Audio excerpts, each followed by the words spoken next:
Spelled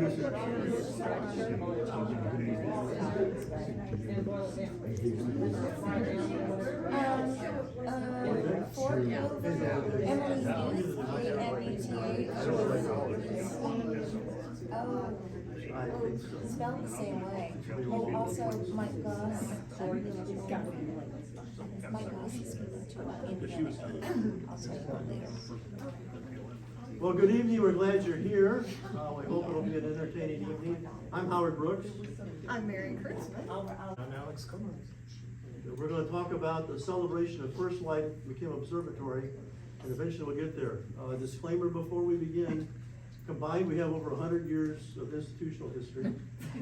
All three of us came here at the start of our career and never left, in no small part because of McKim, which means when we get going, we may not stop. so just bear with us. I hope you find this an enjoyable evening. I'm going to talk first. I'm not even going to get to I will mention the name McKim a few times, but I'm going to get to the observatory. But I'm going to start off just a little bit of background, because one thing that's interesting to think about is the development of observatories in the United States. And I tried to basically list institutional observatories, various universities. I'm not going to read the whole list. I will point out the code. Okay. The years over here on the left, the school names there. Anything that's in green is still in use with its instruments from the beginning, at least being part of their observatory. They may have more interesting. So Cincinnati still has theirs from 1845. Dartmouth still has theirs from 1849. The Detroit Observatory is an interesting one. The Detroit Observatory actually has a Fitz refractor, the largest surviving Fitz refractor, and we'll get to Henry Fitz a little bit later, and it's still in use there. And then we get here to the late 1860s, early 1870s. Oh, I should back up one time. The 1861 is the Earl Observatory over in Richmond. The observatory building is still there, but they stopped using the observatory in the early 1960s. I think if you talk to them real nice, they let you go in and see the things. But they're not. So they would be the oldest college observatory in the state. But they've been active for 60 years or so, and so it works through that. And then I eventually stopped with 1884 because First Light for McKim was 1885. But these two are interesting observatories. The Goodsell up at Carleton has a well-preserved and operational, and they have a very, very good chance to get up there. It's a beautiful place to see. And Albion, our sister, so to speak, in Michigan, they started a year ahead of us on everything, and they crowdsourced. Ours at the McKim Observatory, they found 100 people to give $100 each to build their observatory. So it's kind of an interesting thing to work through. In terms of teaching of astronomy at Indiana Asbury, which is what we were called from 1837 on to 1844, the first astronomy course was offered in the third term of the senior year in 1841. DePauw ran on trimesters for a long, long time. So the graduation was the third weekend in July. It's kind of an exciting thing to think about going that late in the year every year. Astronomy was offered for the seniors in their third term, and it was a regular part of the curriculum. There were a couple of times in the bulletins in the late 1840s that they actually talked about having a second course in astronomy. And initially, the courses up through 1849 were all taught by Charles Downey. Then Joseph Tingley, who had graduated in 45, came back to teach at Indiana Asbury in 1849, and actually had a 30-year career at Indiana Asbury before he and the president at the time, Alexander Martin, had a disagreement, which never really how faculty got hired and fired back then. So he left. But he is buried in Forest Hill. So he came back to Greencastle. He and his wife, are buried down there. Another side note about him is one summer, a young 16-year-old T.C. Steele, the artist, came to Greencastle to study art and painting and drawing with Tingley. So it's an interesting fact. Tingley is responsible, as near as I can tell, for the fact we had telescopes at Indiana Asbury. The first mention of one was in the 1852-53 bulletin, where they did say it's a fine achromatic telescope mounted equatorially and capable of exhibiting all of the more interesting phenomena of the heavens. And that line repeats year after year after year in the instrumentation until we get to 1859 and 16, and it says achromatic telescope by Fitz of New York, 4 1/2 inches in aperture. It's entertaining to think about because it doesn't really explain what was true for 52 through 59, although I'm suspicious. Fitz was the first American professional telescope maker. By that I mean, he found enough people to buy his telescopes that he didn't have to do anything else. Okay, he started off with photography and the like, but he moved into this. He was very active in making telescopes from 1839 to 1863, and they actually rivaled the best European scopes, Fraunhofer and Zeiss, some of those people. They compared them side by side. And he built the largest refractor of its time, 16 inches in 1861, which went to Buffalo. And at his death, he was working on a 24-inch. There's questions about Fitz's death, whether he died from consumption, tuberculosis, or a chandelier fell on him in his house. No one seems to know. We still have a Fitz refractor. That'll come again a little later. We keep it in our suite up at the Julian. It's 4 1/2 inch apertures, about 6 1/2, 7 feet long.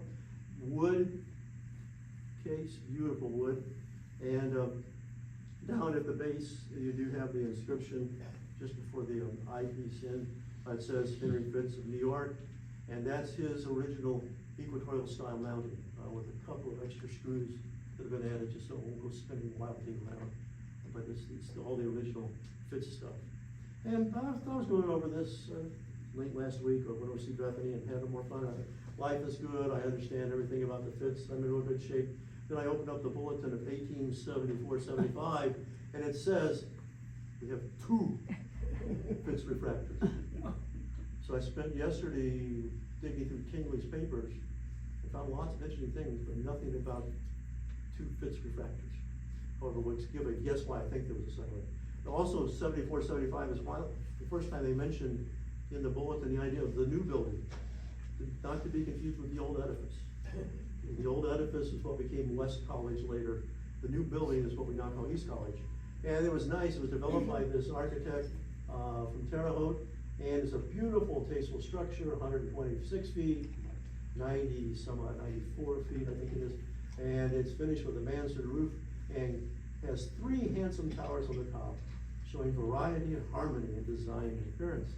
So here we go. Here's East College and aerial fairly recently, and then the observatory tower is this one. Of course, the clock tower eventually had clocks put in it. That wasn't originally with the bell. And the third one's that little one kind of on the northeast corner. So over on the right here, I took my own picture of just the observatory tower. Okay? And it's kind of an intriguing sort of structure. You know, it sticks up in the air pretty far. Okay? Here's a couple of views of it taken there back in the early 80s. The early 1980s. The observatory structure. You know, this beautiful dome, but you notice the dome doesn't open, it doesn't do anything. You have doors that you actually had to open and push the telescope outside to look at something in the sky. If you want to do something on the other side, you have to pull it back in and go to another door. And there's a view of it over on the right-hand side, and in the lower left of that right frame, you can see the top of an old smokestack, which is one of the problems with the East College Observatory. It was kind of hard to get to. There were 6 flights of stairs to get up to the door to go into the observatory. And then when you got to the door to go in the observatory, you had a wooden ladder to climb up to a big hole in the middle of the floor, okay, which is why you had to take the telescope outside too. And so this was taken in '82 as well. I'm pretty sure that's David Horn, the archivist at the time, in the middle. Everybody sort of agree? Those who remember David, I think sometimes my eyes want to wish things. I'm not too sure about the 2 students. The one on the left, I have some guesses, but I'm not sure. And so, but they went up there. I've been up there once. I think I'm the only one of the 3 of us that's actually been all the way up, because eventually the university decided we shouldn't go up there. You know, we're self-insured, medically speaking. So in addition to the climb, couldn't have too many people up there. and you had a hard time of seeing objects in different parts of the sky. And then some faculty lived in their offices in what was then called East College. And in the winter, they'd have smoke coming out those chimneys all over them. So it was just a nasty place. However, I'm wondering if this access issue is the reason all of a sudden we had two Fitz refractors. Because you don't want to carry one up and down that wooden ladder all the time. So that's just a possibility. So by the, the middle part, latter part of the 1870s, that was our observatory, and it wasn't worth much. And the university was in a financial mess. And so a couple people came into more active play. These are pictures. That's of DePauw on the left, Washington C. DePauw, probably in his mid to late 50s. And the picture of Robert McKim on the right is off of his memorial booklet, right? So I'm not sure how late your life is. They were two dear friends, as it turned out. DePauw was a native of Salem, Indiana, eventually moved over to New Albany. McKim was an Irish immigrant who wound up in Madison, Indiana. McKim got into the coal industry by capturing a runaway barge of coal, and then he branched off into the first mill works for milling cotton down in Madison, and then he also added on top of that, eventually got into banking. DePauw American Glass Works, which made a big chunk of the big glass across the whole country, was his big thing. And then, among other things, he started a railroad, which was the precursor of the Mona coming up on it. And so they knew each other real well. DePauw had been involved, DePauw's sons came to Indiana Asbury, and so he had some connections that way. And not that this is unique to the 1870s, but in the late 1870s, the university was in that. And they tried real hard. It took them over a decade to finish East College because they refused to go in debt.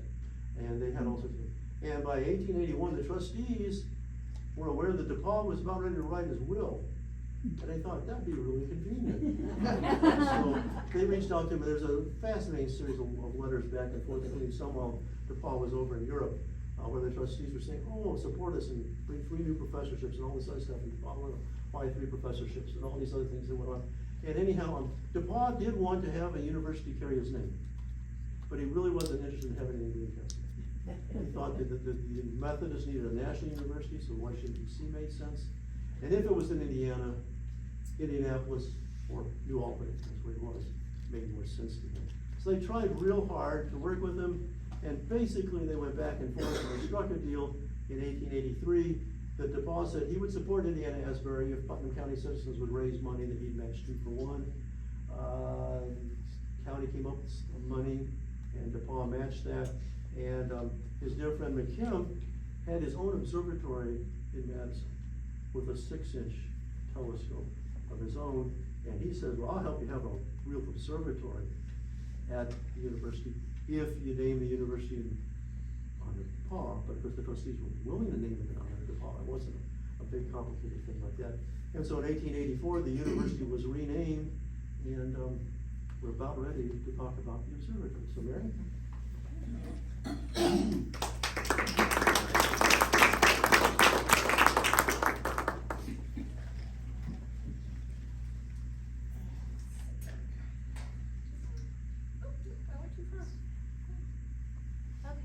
So I'm going to focus.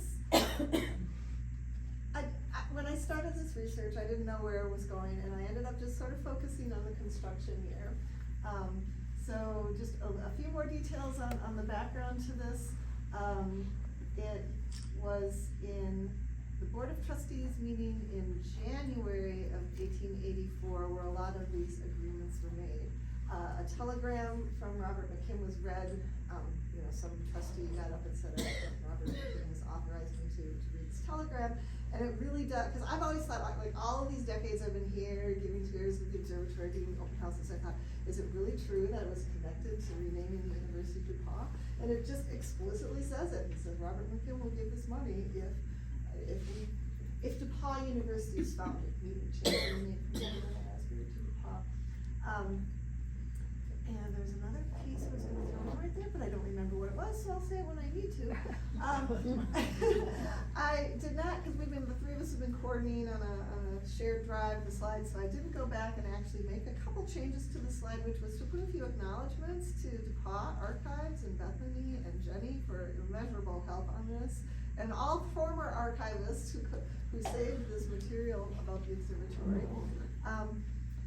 I've done some work, I mean, this was through the DePauw Archives, the local newspapers, the Greencastle Banner and the Greencastle Times we had at that time. The last thing on here, the Journal of Joseph Marshall, who was an architect and building superintendent for a lot of buildings in that year. It wasn't just the observatory that got built, but part of this transformation of Indiana Asbury into DePauw University. They built a building which was intended to be a college of law and theology, and halfway during the construction, some trustee decided, no, let's make this the School of Music. The architect was not very happy about this change turn of events, so it became the School of Music building. They were building a new dormitory for women, okay? They were building a boarding house for men, so I guess there's some distinction between a dormitory for women and a boarding house. The women's dormitory also had a large eating space that could house all the students on campus. I have my list, there's another thing. They were building a facility for a steam boiler, because they were starting to convert from coal to steam. So there was a lot of building going on. It wasn't just our observatory. Another piece of source of information where I just got really, really lucky is that the Case Western Reserve Library Archives has the Warner and Swayze, they're gonna come into our story here fairly soon, archives. And there was just one box out of, I think it's 400 linear feet of material in the Case Western Reserve Archives on Warner and Swayze, but it was universities from here to here, from here to here, and it happened to be DePauw to something, I don't remember what the something was. That's the only reason I found this, okay, is because of that code word. But we have a series of letters from the DePauw folks, the people on campus, to Warner and Swayze, so that was a really good resource. All right, so I'm gonna start my story. I kind of started this with, what was the local newspaper? That's where I started. I thought, well, this must have been big news in Greencastle at the time. Like, wouldn't you wanna know what was going on? I'm naively thinking, there'll be photographs.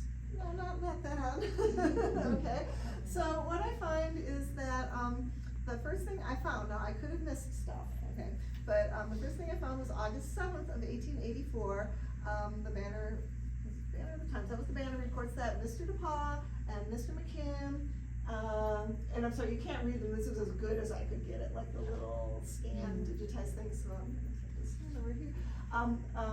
Mr. McKim is expected to arrive next week, and Mr. DePauw, and with Dr. John. Dr. John was in the math department at that point, and so astronomy was being taught out of the math department. And they were going to go to the grounds where the observatory was going to be built and sort of lay out, like decide where they wanted it to be. On August 27th, today's August 26th, 27th of 1884, the banner reported that the excavation was complete, okay? And our Architects Journal actually says on August 26th, we started digging for the foundation, and on 27th, we finished it. So that ties in nicely. And then I find nothing in the newspaper until July 30th of 1885 that the observatory is ready for business. So there's a big gap in our story there, okay? But I've been able to fill in on two levels. I'm only gonna go into one more level of this, and that's with the Warner and Swayze archives. So, gotta take a little step back here. This is our great refractor. This is the big deal, a telescope. And we always refer to it as a Clark telescope, and Alex is gonna talk about Alvin Clark and Sons, who are very important in the telescope business. I mean, when I go to professional observatories now, and I say to people who are astronomers, well, we've got a Clark, their jaw's dropped. Clarks are really, really special. So, walk over here. So, Clark made the lens. This picture, you can't even see the lens. It's at the front end of the telescope. That's where the lens is. Now, it turns out sometimes Clark and Sons would make the tube for the telescope, but in our case, that's not true. The only thing Clark did for us is the objective lens, the lens at the front. Everything else, the tube, all of this gear work, all this high precision markings, the pier that it sits on, this clock, which we'll talk about later in the pier, all of this is Warner and Swayze. Okay? So, and we even have a little Warner and Swayze tag on it, and it should pop up there. The tag actually sits right here, and I can't quite make out the number, but I'm guessing this is some inventory number from Warner and Swayze up there, right? So, that's where this Warner and Swayze archive at Case Western came in. So handy that Warner and Swayze was really involved with many aspects of McKim Observatory. So what we get is a collection of letters that were written by Robert McKim and mostly by John P.D. John to Warner and Swayze. I haven't found what Warner and Swayze sent back. I'm sure it's there, but it's not coded, it's not keyed to any, to McKim or DePauw or any word like that. So I think I have to go and dig through archives over there to find them. So Robert McKim, we've heard of. John P.D. John was the DePauw faculty member who got involved in the construction of the observatory. And I'm gonna guess it was just by virtue of astronomy being taught in the math department, and he was the math department. So the letters start in January 21st, 1885. There's a letter from Robert McKim to Warner and Swayze, very clearly answering an inquiry from Warner and Swayze, which must have said, when is your building gonna be ready for the equatorial? So that's our dog. We usually call it the Clark, sometimes we'll call it the Great Refractor. It's also proper to call it the equatorial. The style of mount is called an equatorial mount, so it's just the equatorial. So when is the equatorial? And Robert McKim says that plastering has been delayed until warmer weather. And our Architects Journal laments the weather all through the very cold, very damp winter, where we had these 5 big building projects going on, and they couldn't plaster because of the weather. Okay, so that's our first step. All right, then we get a response. Again, this is all from here to Warner and Swayze. In February 12th, from John P.D. John.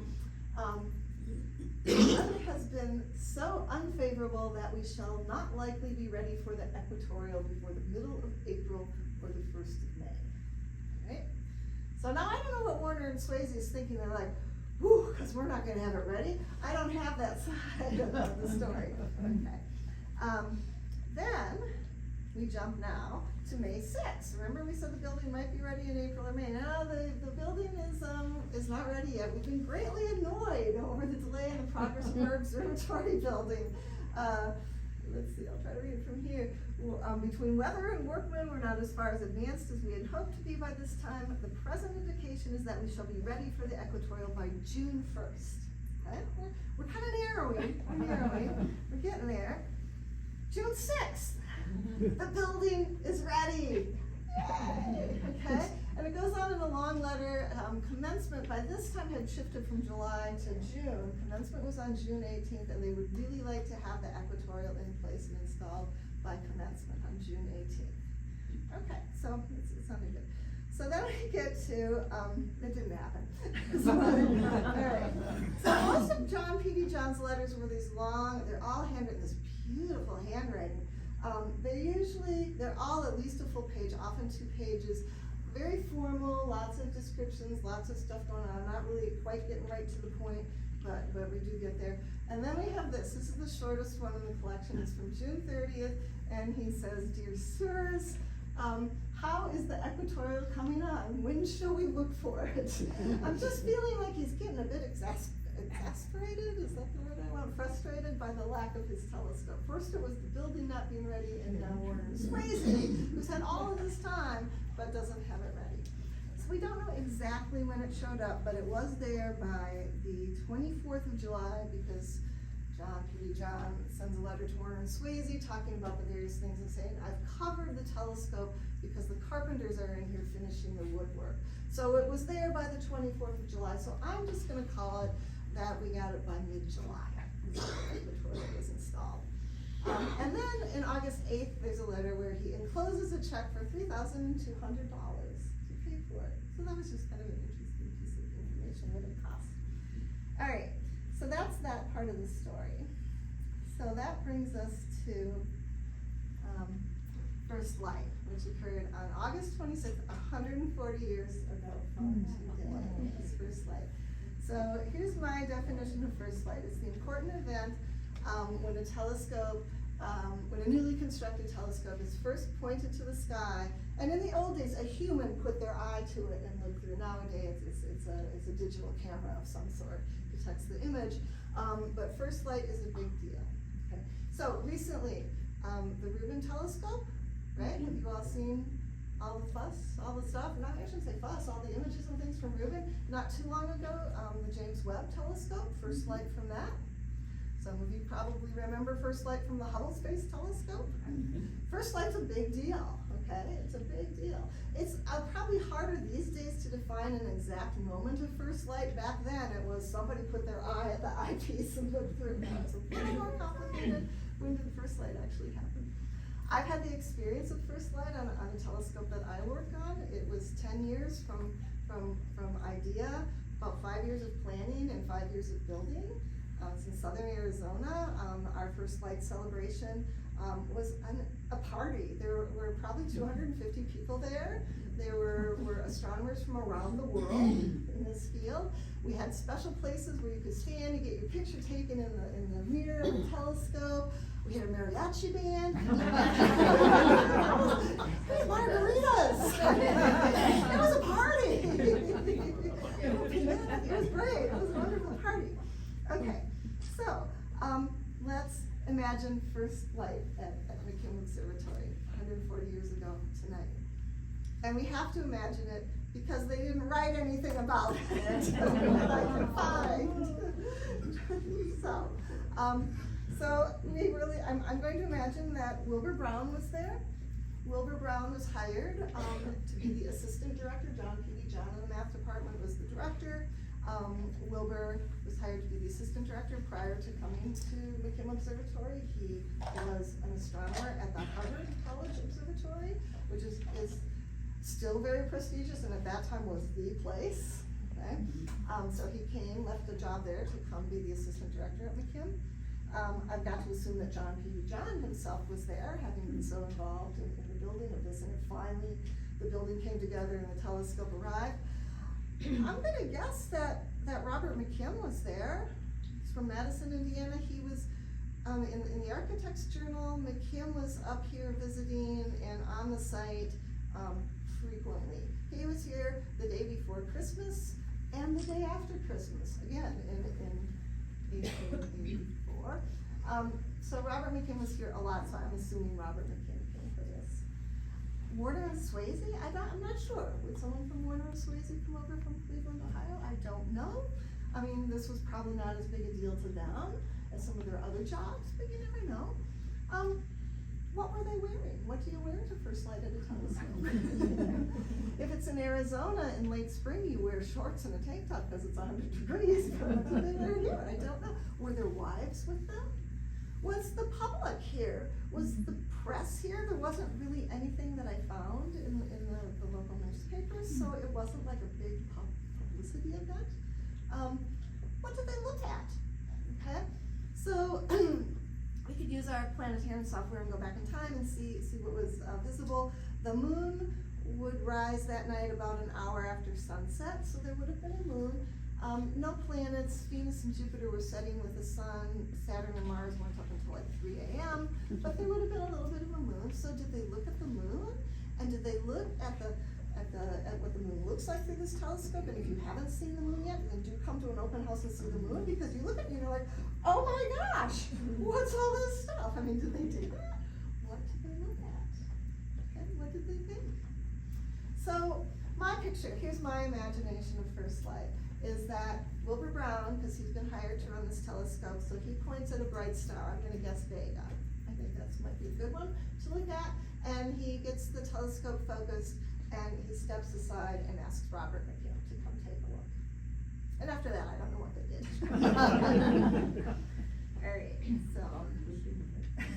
All right, so before we go on, let's look at a little bit about the I think this is important, the status of astronomy in the late 1800s. So up there on the upper right is a picture of the Andromeda galaxy, M31.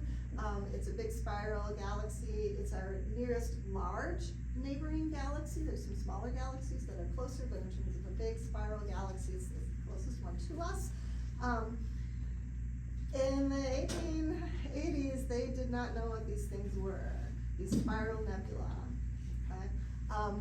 They were thought to be part of our own galaxy, maybe star-forming regions. It really was not understood that they were other galaxies. It wasn't until 1920 there was a big debate, the Shapley-Curtis debate, over what is the nature of the spiral nebula. Are they structures in our own galaxy? Is all there is our own galaxy and these things are part of it, or are they external? And it wasn't solved until the mid-1920s, I think 1924, 25, with some measurements of stars in the Andromeda galaxy that we were able to put a distance to it and say, oh, that is definitely not our galaxy, okay? Now, Wilbur Brown remained director of the observatory. Well, he was assistant director when he came in 1885, took over directorship in 1889, and stayed there until he died in 1928. So basically, all of his life and all of his professional life, except for the last couple of years, did not know what this was. The sun, with some sunspots. You look at the sun with a telescope, you see spots on it. They didn't know the structure of the sun. They did not know the energy source of the sun. Clearly it was giving off energy, but nobody could figure out what was the source of that. That didn't happen until the 1930s. You look at the moon through our telescope and you can see all kinds of features. It's amazing the detail you can see on the moon, and none of that was really understood until the 1950s. Okay? So a lot of this stuff was just not understood at the time. And then over there we have comets. Comets were a big deal in the late 1800s. Looking for comets, finding comets, giving comets name for you. So comets are a big deal. Now we can look at what Wilbur did because the archives has his notebooks. I think it's just amazing that we have this collection of notebooks.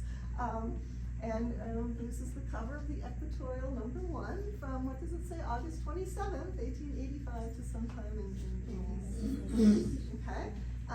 So we can look at what Wilbur looked at his first year. All right, so I told you about first light. Well, we had to imagine first light, but we can know what he looked at next, because he starts his entries on August 27th of 1885. At 9:45 p.m. So tomorrow night, 9:45 p.m. Now, I want you to just think for a moment. What would you look at? You've just come from this prestigious... I would look at the moon. Yeah. Don't tell me yet. Don't tell me what you look at. But that's a good one. That's a really good one. You know, he's got this brand new state-of-the-art telescope. It's his, essentially, okay? John P.D. John is the director, but really it's Wilbur who's doing the work. We've had the whatever celebration we had was the night before, and now it's his. And so just think for a moment, what would you do with your brand new telescope? Don't tell me, but I don't know what you would do. And then I'm going to click, and then if you guessed what Wilbur looked at, you can just give me a little raise of your hand. He measured the power, the magnification of his eyepieces.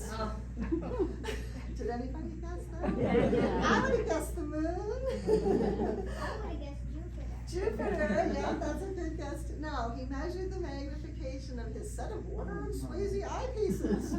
Okay, so this right now is okay. Wilbur's a really practical guy. All right. Other things that Wilbur looked at, and ignore the closed at 8:30. That's not supposed to be on there. The next night he swept for comets, which was going to be a common thing that he looked for. He swept for comets. But he only did it for one night, and he doesn't come back to it for a couple weeks, and I don't know why. Like, I thought, well, maybe the moon is up, but I used the planetarium software to look, well, what was the moon doing? The moon was not a problem, so I really don't know why. I'm trying to figure out, why did he not do that? I don't know. Then he looked at the sun, okay, observing the sun using eyepiece #2, saw a remarkable spot on the following limb, very near the equator. I had absolutely no idea till I read this in Wilbur's notebook that anybody had looked at the sun with that telescope. They had solar filter eyepieces. That scares me. With that 9.5-inch aperture lens, looking at the sun, but we've got lots of he looked at the sun a lot. But the sun was an unknown, and spots on the sun, which you can see very easily, were a big deal. Okay, So I'm gonna skip ahead, it's hard to read this. September 14th, 1885. He starts by observing Comet Brooks. Not that Brooks. So Brooks, yes, we can't do the whole history of comets in the late 1800s, but he was looking at a comet, he checked the coordinates, he noticed that the coordinates he sees are not what you would expect from the ephemeris, like the orbital elements that have been published. So he's noted that this comet's doing something a little unexpected. He observed the moon, he could beautifully see the whole disk. No, he says visitors were easily able to do the same. We have visitors at the observatory, okay? And then at the bottom here, he spent an hour looking at various objects. So these visitors came and he showed them things. Later, he calls this sightseeing. So his notebook will say, stopped sweeping for comets, visitors came, I stopped. We did some sightseeing, and he'll list a bunch of objects that he showed them. I just love that term, sightseeing. All right, and then finally the visitors depart, and about 9 o'clock he starts sweeping for comets again, and at about 9:30 found suspicious object. So suspicious, he gets its coordinates, okay? He's so interested in he calls Dr. John. How did he call Dr. John? Somehow he got hold of Dr. John, I have no idea how. Dr. John came out to the observatory to look at the suspicious object, but by then some clouds had rolled in, so it had to wait till the next night. So we go back the next night. Could it be that it's not even a month at his new observatory and he's found his first comet? Like, can you imagine how he's like, come on, let's get the next night going so I can look. And there we have the entry, September 15th.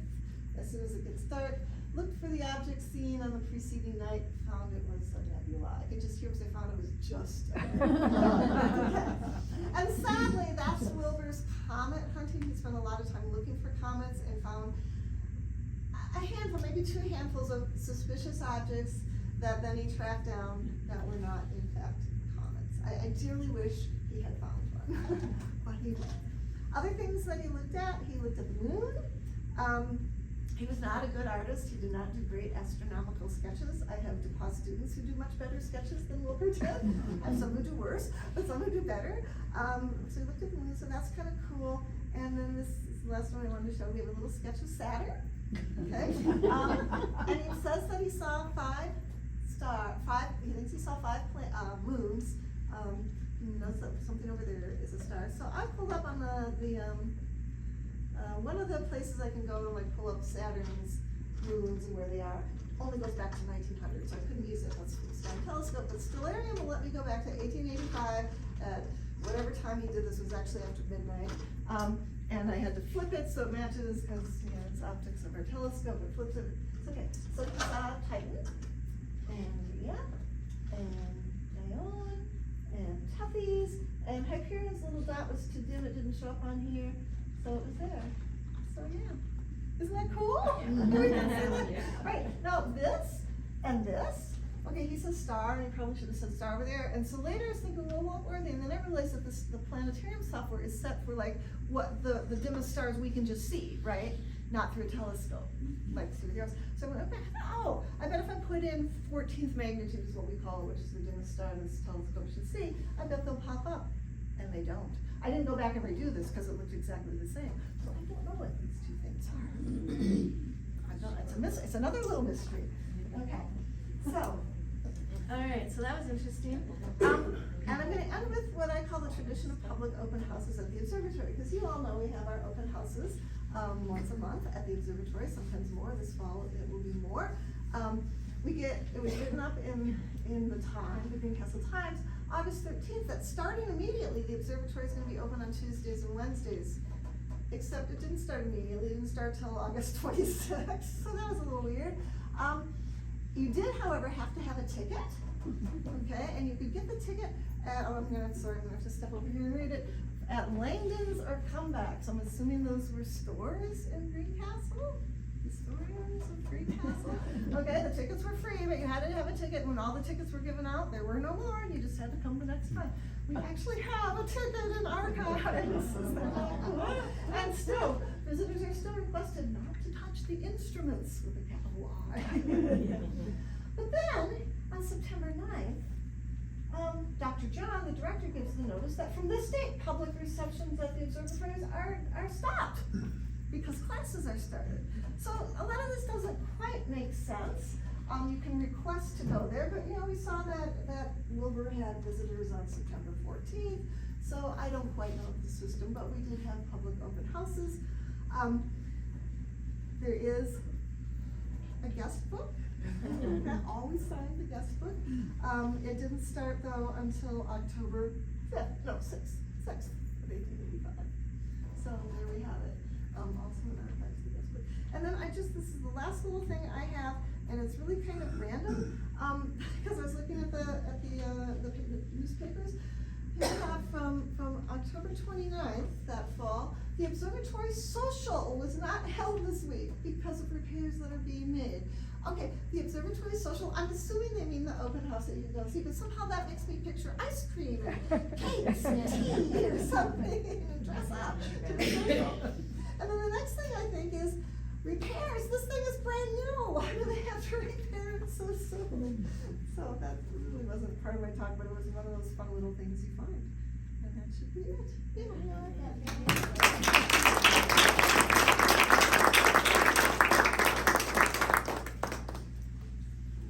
Okay, so I'm gonna give you a tour of McKim, but please don't take this as an excuse not to visit. So you should see, they should go there, see it in person. It's a lot more interesting, I think, than what I'm going to show you. So if you enter in that the entrance there, the photograph on the right would represent what you would actually see on the right side, and then the left would be what you would see on the left. So what I'm going to do is I'm going to take you through each of these 4 doors in sequence. We're going to go to the left first, which is the library. And when you enter in, the center photograph is your view. So you see that table, and you see the library in the left corner, and then there's a card catalog, like piece of furniture, which is stocked with something like 1,000 glass slides that date back to, I guess, in the late 19th century, early 20th century. And there used to be a projector for it. It used to live around here or there. I don't know if it's still there. They actually in the apartment space.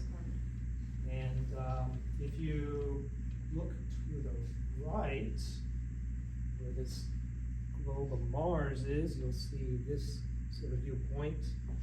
And on the left-hand side, near the entrance, you'll see that bit there. And so now, today, this is taken just a few days ago. So if you go there, you see these things. They've got lots of displays, lots of books, globes.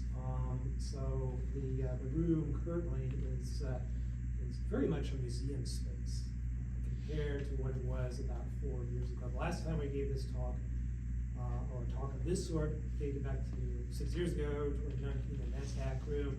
And if I showed you a picture of the library, then none of the things on the wall would be there, none of the globes, that bookcase, this bookcase would not be there. Basically, we just have the table and the library and the catalog, and then so a lot of work has gone on in the last several years. I guess I should point out there used to be a stove, I think, in this corner. And then if you look above here, there's where the smokestack used to be. Okay, so we're gonna take a little bit closer look to this area here, the library, and just point out that these little charts that are all rolled up, they are actually teaching tools, which look something like that. So that's kind of cool. And there are various quotes in these slides that are taken from a publication called the Sidereal Messenger, which was a 19th century journal which highlighted the happenings in astronomy. And I think it eventually became another journal, Astronomy and Astrophysics. So now we're going to go back into the main hall, and we're going to head into the door on the right, which is the clock view. But before we do that, just want to highlight one of the details here. If you look at the latch plate, you close it by that. This looks like this, a very fine detail. It's not something you expect to see at Home Depot. Thing. So we're going to go into the clock vault, and there we're going to go into the clock vault. Okay, so this is a very tight space. And the photograph on the left is actually what you see facing you. And then if you kind of turn a little bit to the right, you'll see a little more detail there. And we're going to go and look at the clock vault. But before we do that, we're going to take a closer look at this thing, which turns out to be a rotary switch that dates back to 1920-ish, I think. So you can see the GE there, and so that was a cool detail. I've seen this thing before, and I've been here since 2002. I've seen it countless times. I didn't really think about it until about 2 or 3 days ago when I was taking photographs from this dog. What is this? And I looked it up and found out what it was. Well, what is a rotary switch? I think what it's implying is that to turn the electricity on, you turn it around. So we're going to go back here, and we're going to go to the clock vault. And the spacing here between this and the wall is like 2.5 feet. So it's really kind of cramped, which was very annoying for me when I'm trying to take photographs. And really is a good reason for you to go there, because you can really get the feel of the size and the scale and what it looks like. But if you go into that space there and you peek your head into this little closet or vault, you will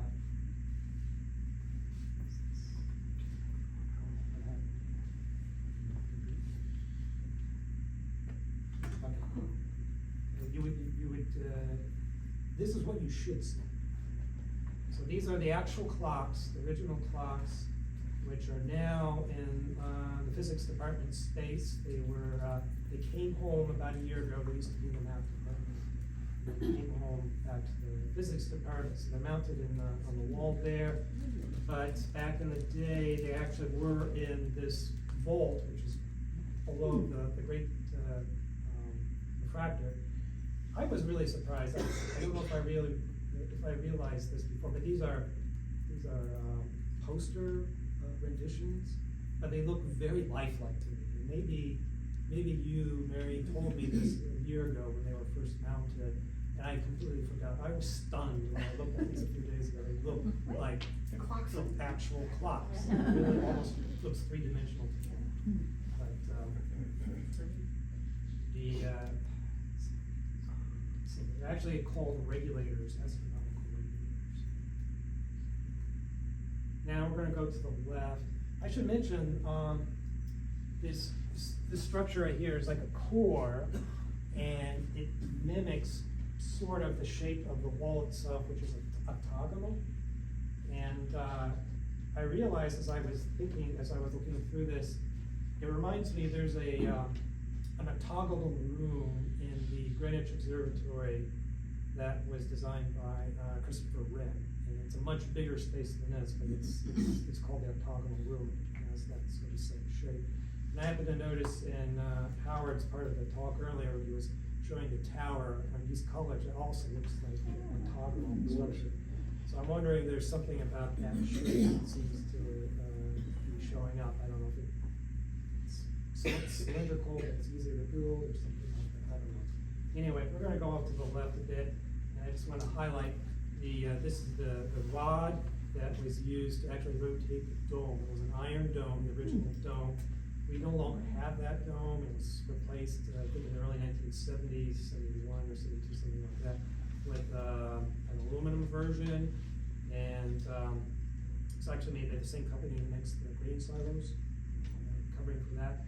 But it's electric now. So we've got switches, it's electrified, so you don't have to actually maneuver the thing around, which is probably a good thing, because I can't imagine trying to move an iron dome with this rod. 12 pounds of force, they say. Okay, now we're going to go upstairs, go up to the great refractor. And At the top of the stairs, we're gonna pause for a moment and admire the spiral staircase and a vault of windows. And then we're gonna go into the dome room and you see the great refractor. And if you look around, so when you first see it, the telescope really demands your attention. If you look around, you also see this very interesting observer's ladder on the left-hand side. And I don't know if you can see very well, but there's a little chair here, and there's a weight, and you're supposed to be able to maneuver this chair up and down the track, which we don't do because I think there's some fear that it will not support weight and go ramming down to the bottom. So instead, we just kind of make do with sitting on the steps. And there's a little drawer right below the seat, which pulls out, which I imagine is where you keep your eyepieces and probably your coffee. And this thing here, what I've encircled, is the clock mechanism. Now this is a big hit. People love this because there is a mechanism there which rotates, and closer view of that. And basically this is what's called the governor, and you crank everything. There's a weight inside this gear, and so it's a gravity driven system, 1885, no electricity, and the governor here regulates the speed. And so what it does is it moves the telescope very slowly to counteract the rotation of the Earth. So if you want to point it at the moon, for example, if you don't have this on, the moon will drift out of the field of view of the telescope in about 1 minute or so. And I know from experience I could get maybe about 2 people to look at the moon before I actually nudge it again if we don't use the clock drive. And you have to crank it up. If you crank it all the way up, it takes about 20 minutes. And that's what you can do. So to give you a better idea of the mechanism involved, if you look around on the opposite side of this pier, also note the tag, which I think Mary showed earlier. But if you go around to the back side of this, there's a little door which allows you to see, there's a door on the left-hand side, and there it is being opened. And if you peek in there, you'll actually see the weight, and then some other auxiliary weights, and then probably a steel cable here, which is used to crank it up. One thing I did want to mention back here, this is, I think, kind of interesting. If you notice, if you look carefully, this floor is has a seam. There's a seam around this pier. I'm pretty sure this is to isolate the pier from the rest of the building. So you don't want one of the telescope's worst enemies is any sort of vibration. So you want to isolate the telescope from the building itself.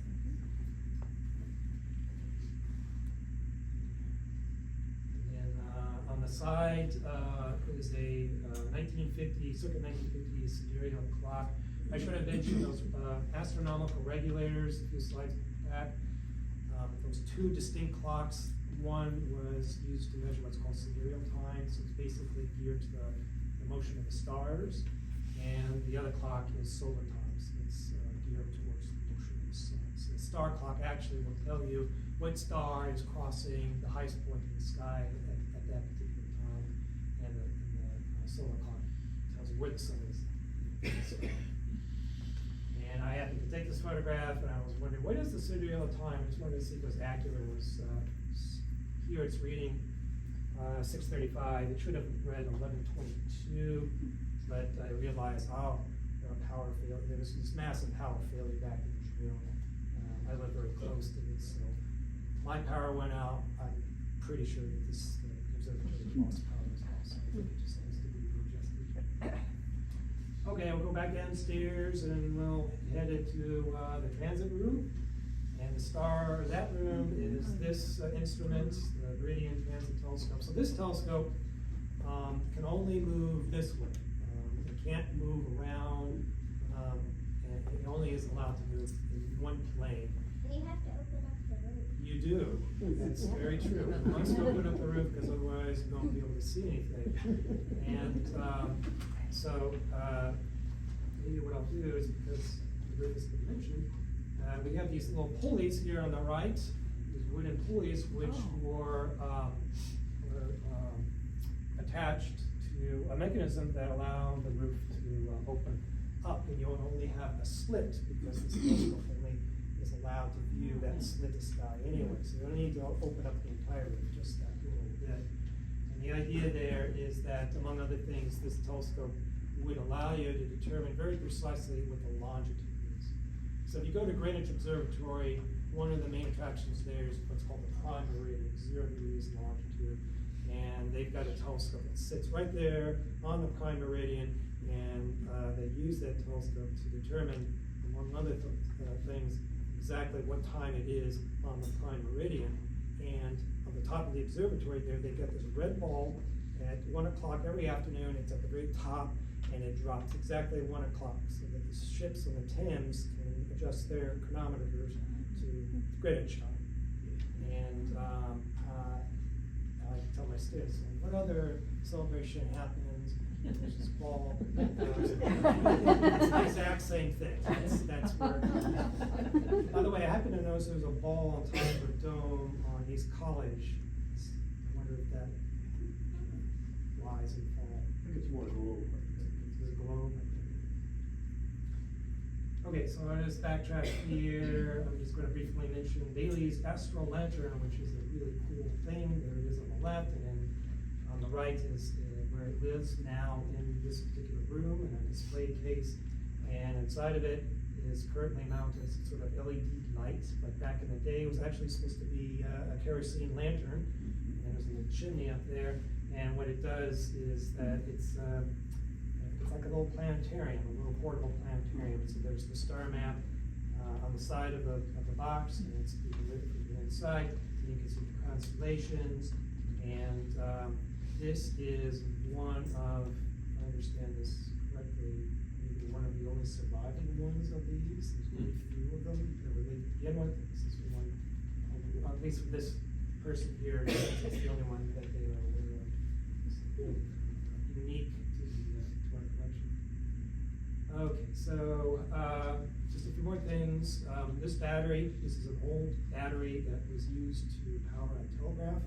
And you're probably wondering why is it a battery powered telegraph? What does it do in the observatory? I'll tell you in a minute. But it's called a crow's foot telegraph battery, maybe for obvious reasons. And there are two different types of metal, copper at the top, zinc at the bottom. You put a solution of water and copper sulfate, and you let it go for a while, and it slowly builds up about a volt. The reason it's there is because that telescope, that transit telescope I was telling you about, there are a series of crosshairs in there, and it's used to measure the exact time. You want to measure the exact time that a star, maybe the sun, crosses the central hair, because you know when that has happened, that star or the sun has crossed. It's called a meridian. And what you want to do is you want to write down, you want to know the exact time that has taken place. You use up the central clocks. And so what they devised is a mechanism whereby the observer would have a telegraph key. And once that star crossed the hair, you tap the telegraph key, and that telegraph key is wired into the coronagraph, which is just on the edge of this part of the photograph here. And if you enter the observatory, you'll be on your immediate right. But it looks like this in its full glory, also made by Warner and Swayze. But what happens is that there's paper on this drum, on this round cylindrical drum, and the drum is slowly rotating by virtue of a very similar mechanism for the telescope. This weight gets cranked up, and then the clock mechanism slowly turns the drum. There's a little pin in here, and this pin is wired to that telegraph key, so the observer can click the telegraph key, and this pin makes some marks, and then the drum is rotating at a very well-known rate, so you can find out exactly what time the star or the sun's crossed that central crossover. Okay, so that's, I need to talk about Clark and Sons, say a few things about this company. So Alan Clark, born in 1804, died in 1887, basically was a native of Massachusetts. He began life as an artist, so he was trained as a copper engraver, and he actually taught himself how to do some painting. And then at some point, one or both of his sons got involved in doing science experiments in school, which led their father getting interested in lens grinding. So there's an interesting connection between, I think, art and science, which is actually echoed by a few other characters that I won't go into, but it's kind of interesting. And eventually this led into Alvin Clark opening up a telescope business with his sons, primarily for grinding the lenses. And their company was responsible for creating the largest refractors in the world. It sounds like it's about 4 or 5 of the telescopes they made had that title, so they would make one of these things, and then they would end up making another one, which is slightly bigger, so they got the title, and then this went on. So 4 or 5 of them, like I said. Yerkes is still the world's holder of that distinction. Although there's mention of a 49-inch lens, this behemoth that was made in the 1900s. It was an exhibition that was done in Paris, and it was a very impractical instrument. It was dismounted, so I don't think it really counts. But that observatory was just there for the exhibition. It was this massive lens, and they didn't even try to move the lens. They had a mirror which would take the starlight or the moonlight and then direct it into the lens. And that's how they looked at it. Apparently, it was a big hit with the public, but not so much with the scientists. Okay, I happened to come across 2 examples of Alvin Clark's artwork from the Smithsonian, the American Art Museum, which I thought was kind of neat. One on the left is Samuel Hall Gregory, which apparently was a family friend, and I don't know the story of a portrait of a gentleman. He's quite an accomplished artist, which makes me wonder, someone who has artistic bents, I guess you could see why they would want to grind the lenses, or at least get involved with precision grinding the lenses. Just some famous Clark telescopes. McKim Observatory had a 36-inch lens, first light in early part of 1888. Discovered a 5th moon of Jupiter, which is the first moon since Galileo. Galileo discovered 4 moons of Jupiter, and then the 5th moon was discovered, Amalthea. And then Yerkes, 40-inch lens, largest vacuum telescope in the world, and saw the first light in 1897. And then I thought I'd mention the Dearborn Observatory. The lens for Dearborn was bought by a university in Mississippi. Unfortunately, this was done in the early 1860s, and there was a big war that happened at that period of time. So the University of Mississippi was not able to claim the lens, so eventually made its way to the Dearborn Observatory. But in testing the lens, one of the sons, his name was Alvin Graham, actually discovered there's a small star around the star Sirius, which turns out to be very interesting in and of itself. It is, get this, it has the mass of the sun, but it's the size of the Earth. So imagine that all the sun is huge, it's something like 1 million Earths would fit in the sun, and you compress it to the size of the Earth. It's really, really massive. And so that was one of the cool things that he discovered. And I think this last slide here just basically is a promo for the open house schedule over the next several months. And I think it's also echoed over there on the sheet of paper, so I invite you to take one of those and please come and visit.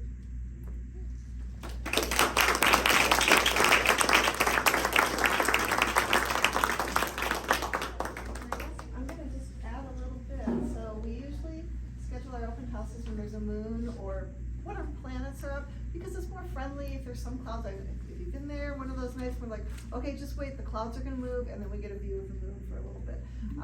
So we often intentionally do that just to make it more likely that you'll get to see something.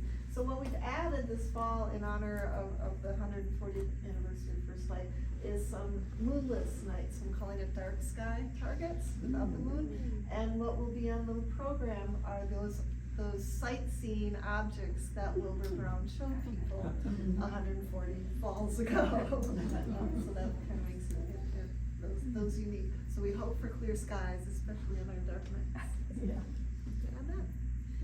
Thank you. Any questions for any of this? I had a question, and maybe Alex, you can answer that, but underneath the telescope, the weight of the telescope and the base, is that supported with something? Is that what the octagonal room is under? Or is Yeah, it yeah, where that holding clock that up? vault is directly underneath that, and I'm not sure exactly how I imagine the pier and power to Totally separate. The pier's a tower by itself, Mhm. and in the room, the clock vault's around it. The only place where they're in common is, when you look at the clock vault, there is a shelf that the clocks sit on, and that shelf is attached to the pier, because once again, you don't want the clocks to be. But is the floor itself The floor beams itself, or what? What they, the floor itself is built around it with a gap. and they have thick beams or Yeah, something in it? well, it's just a concrete and brick tower that goes from limestone in Indiana is pretty close, real close there. Matter of fact, there's a couple places on the grounds where it comes out above the ground Well, as it it came is. out of probably the quarry below. Well, this. Okay, you know where the quarry was? Yeah. Okay, we gotta talk. Yeah. Let's try to find the quarry. But this goes down to the bedrock. The bedrock is about 3 feet below the pier that holds the Meridian telescope in that back room, and it slopes down to about, I haven't been underneath there in about 40 years. Once is enough. But it's probably about 6 foot below the floor of the clock vault room, is where there's bedrock, and it goes on. And when they built that tower in 1884, 85, they put a clay cushion underneath that tower so that they'd be isolated from the vibrations. And those are familiar with East Walnut Street and the old standpipe that used to be there at East Walnut Street in Arlington. When they blasted for that, because that was after the observatory was built, Brown was excited that there was no vibration in the telescope. Because now, I'm convinced that 140 years later, that clay cushion is probably not as plastic as it was in that era. And so we part of it.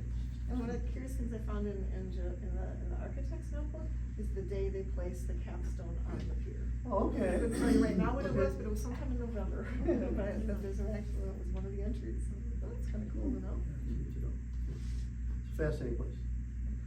Yes. How did the opening and closing and spinning of the roof work?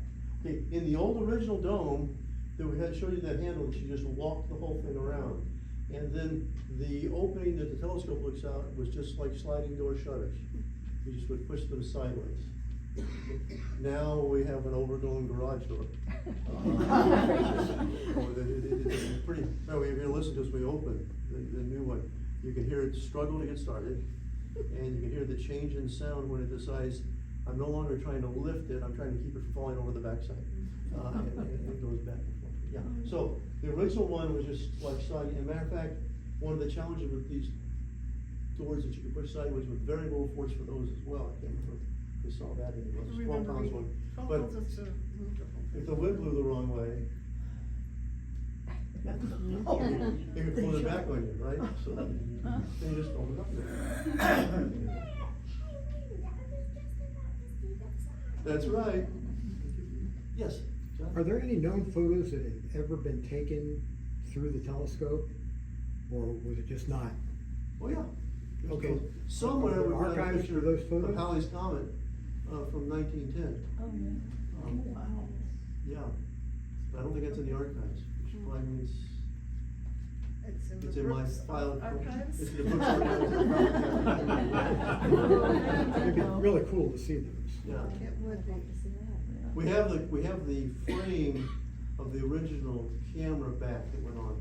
It was for like 8 by 10 glass I slide. don't even think it was 8 by 10, was it? Maybe 6 by 8, yeah, 6 by 8. But I sure wish we had a box. That's right. Yeah, Just John? Would you recreate the sky on a certain date that you know, say the 1880s or 90s, and actually see the same sky? Yeah, well, Assuming it's clear. right? Well, there's 2 challenges, okay? Obviously, clear is one of them.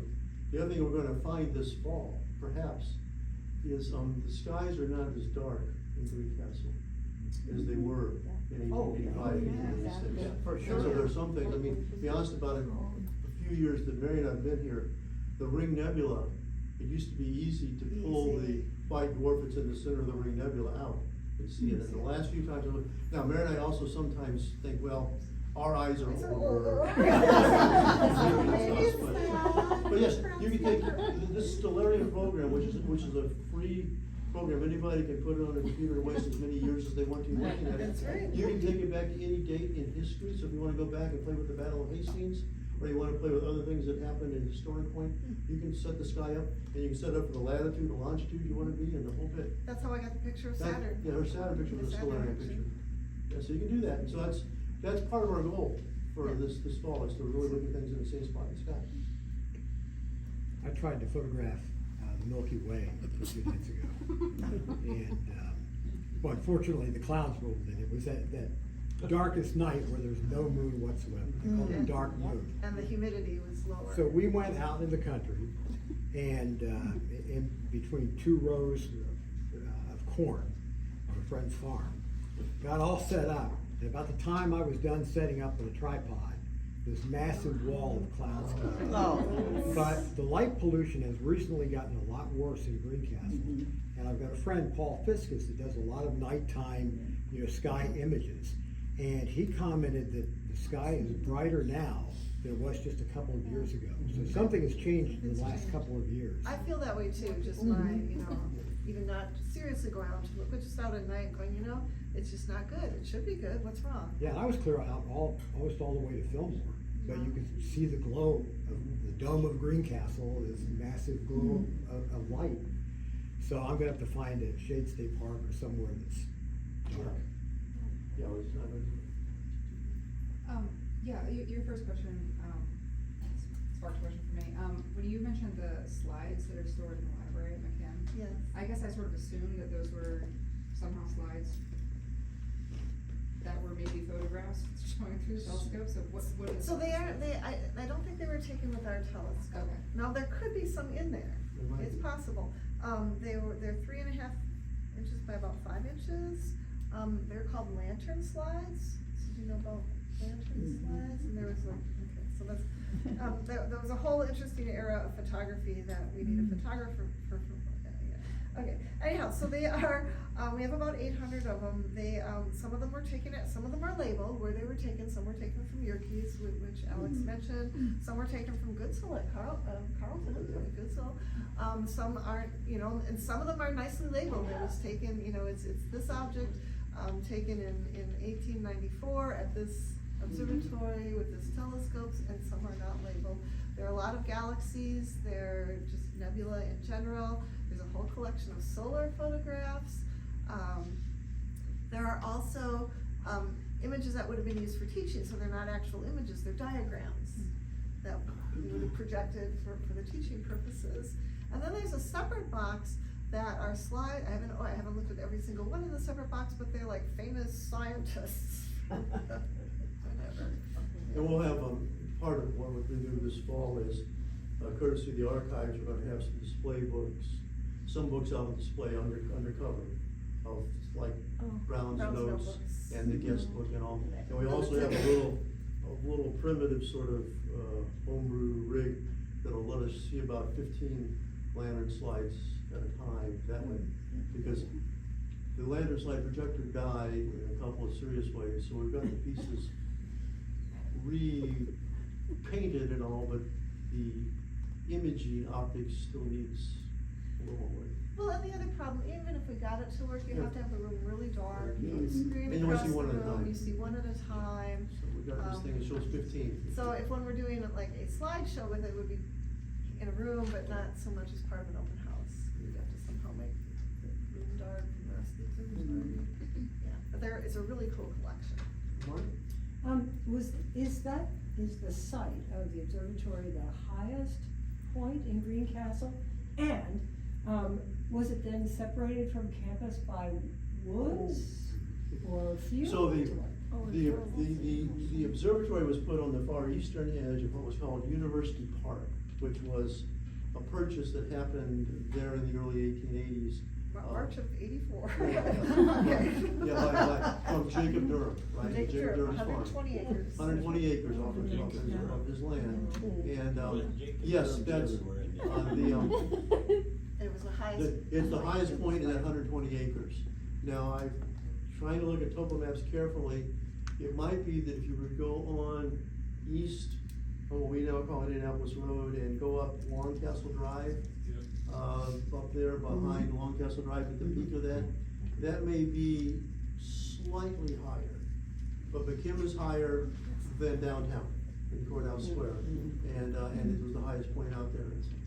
I heard the house that's at the stop sign on Franklin as you're going west was the caretaker's house. Well, that was Wilbur Brown's That was house. Yeah, Wilbur house. Brown's Yeah, house. the director's house. The reason- So- But it was a farm that also that whole area. wasn't Yeah, it? well, there was farm originally, but yeah, it was Wilbur Brown's house because when John P.T. John ascended to the presidency, Wilbur Brown became director of the observatory and immediately asked President John for permission to hire an assistant director of the observatory. He says, no, we'll put a house out there. I mean, basically that's what it amounts to, is John had a house out there.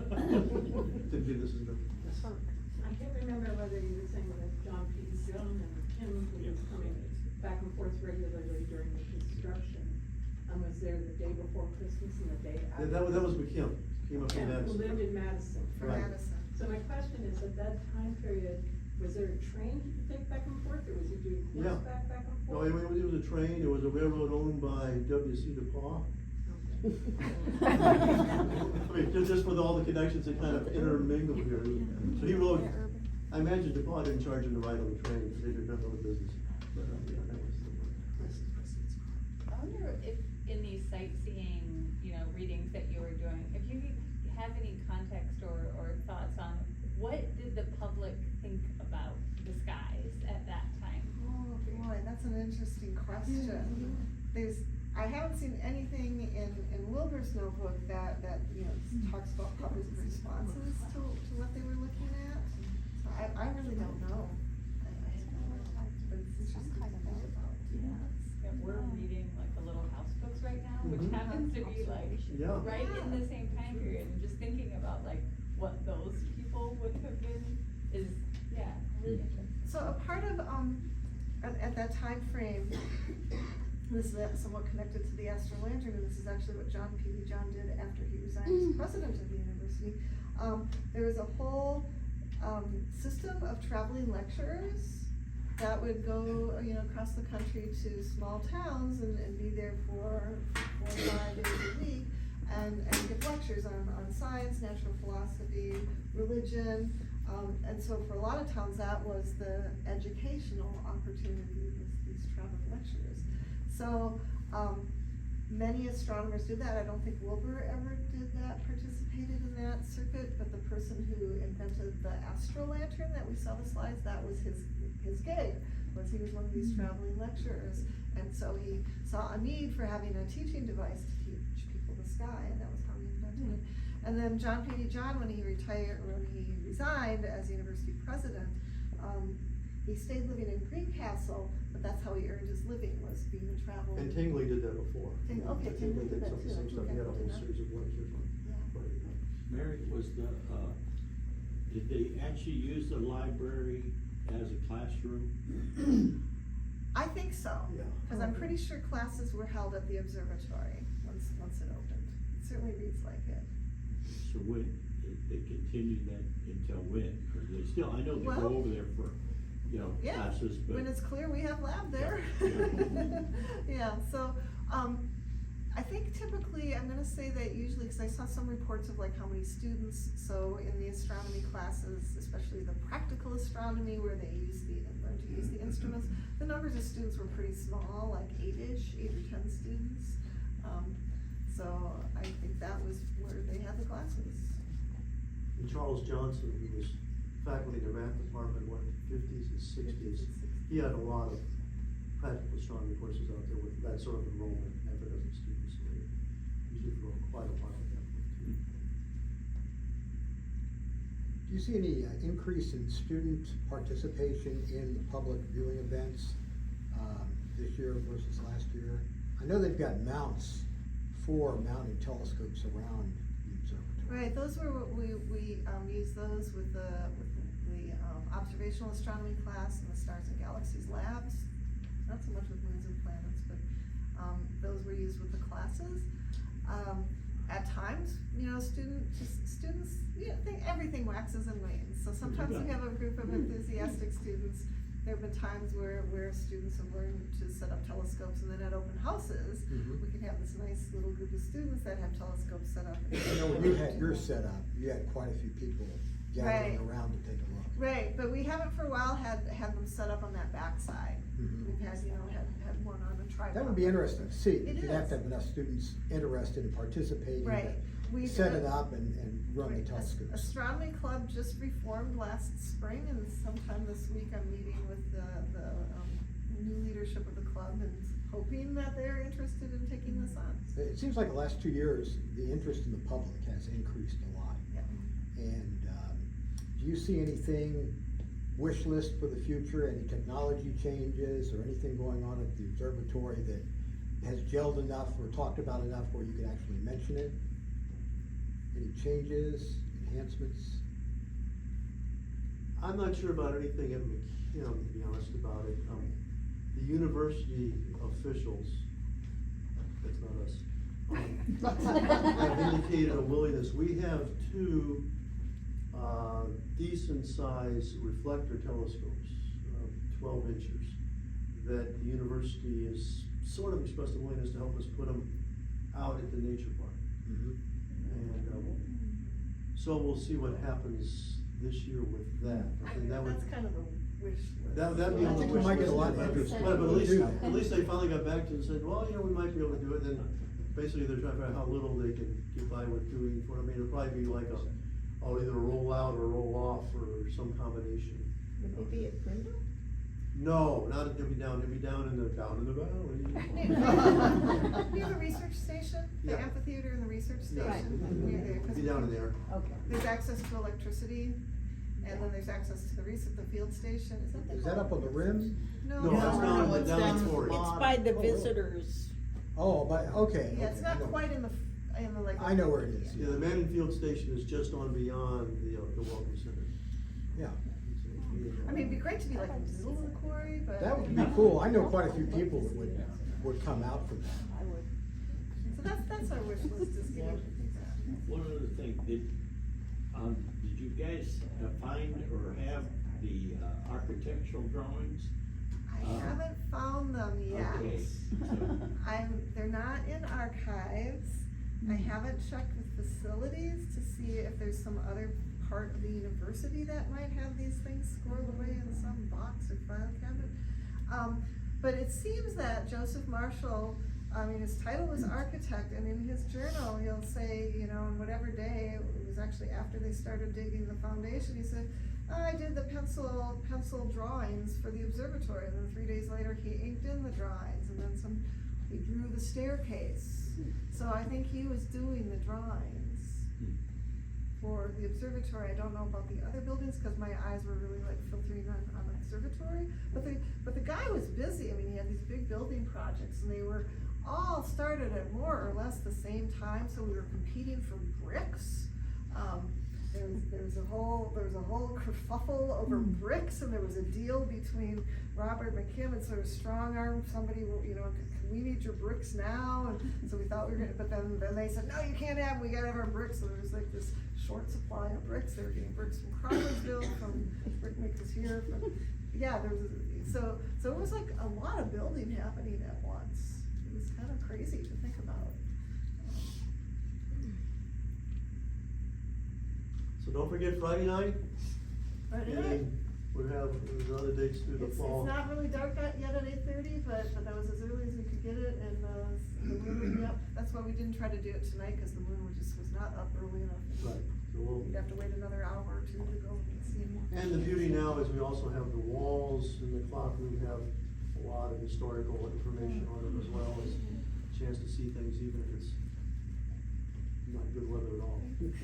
Although But Friday Friday night, looks good. Friday night looks pretty good. This is the one I want. Yeah, that's the 19th gonna be the interesting September one. 19th, because I've got a list. The Great Nebula the Great Nebula in Andromeda, as you call it, the Andromeda Galaxy. Some stars in Andromeda. There's a double star in Andromeda. The Ring Nebula. it's just a lovely list of sightseeing objects. It's kind of fun. Thank you. Thank you.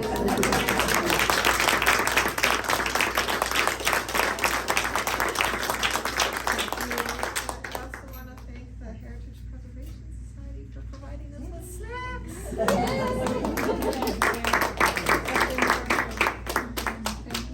Thank you all for coming.